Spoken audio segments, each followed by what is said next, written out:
Hi everyone, this is Tirupati Reddy. ఈరోజు మనం నిఫ్టీలో అయితే ఒక స్ట్రాడిల్ ప్లేస్ చేసాం. సో ఈరోజు మనం నిఫ్టీలో ప్లేస్ చేసిన స్ట్రాడిల్ వచ్చేసి 22,550 స్ట్రాడిల్ ప్లేస్ చేసాం. 22,550 కాల్ పుట్ సెల్ చేసాం.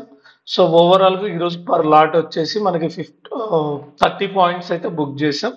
ఇక్కడ మనం చూడొచ్చు, మన టోటల్ ఈరోజు 25 lakh క్యాపిటల్కి మనం 45,000 ప్రాఫిట్ అయితే బుక్ చేసాం. ఆల్మోస్ట్ ఇది 2% ప్రాఫిట్ యాక్చువల్గా. సో ఈరోజు మార్కెట్లో పెద్ద మూమెంట్ అయితే లేదు, అందువల్ల చాలా మంచి డికే వచ్చింది బోత్ సైడ్స్ కాల్ పుట్ నుంచి. ఇది వన్ ఆఫ్ ద అకౌంట్. ఇక్కడ ఉన్న మల్టిపుల్ అకౌంట్స్ లో ఇది వన్ ఆఫ్ ద అకౌంట్.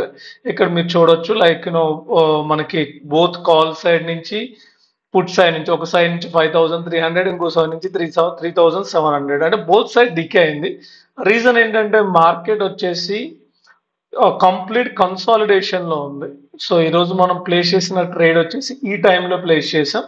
ఆ తర్వాత మార్కెట్ లో పెద్ద మూమెంట్ అయితే లేదు, చాలాసేపు కన్సాలిడేట్ అయింది.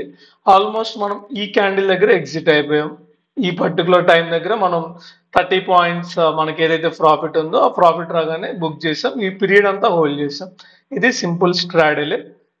సో ఇది flat market. Obviously option sellers కి ఎడ్జ్ ఉంటుంది. ఇది ఓవరాల్ గా మనం ఈ రోజు చేసిన ట్రేడ్ అయితే ఓవరాల్ స్ట్రాడిల్. సో ఎవ్రీడే నేను స్ట్రాడిల్ ప్లేస్ చేస్తాను. మార్కెట్ లో మొమెంటం ఉంటే నేను కామ్ గా ఉంటాను. మొమెంటం నాన్ డైరెక్షనల్ థింగ్ ఉన్నప్పుడు స్ట్రాడిల్ ప్లేస్ చేస్తాను. ఇది ఓవరాల్ గా ఈ రోజు ప్రాఫిట్ అయితే మనకి ఓవరాల్ గా మనం 1.5 to 2% బుక్ చేసాం.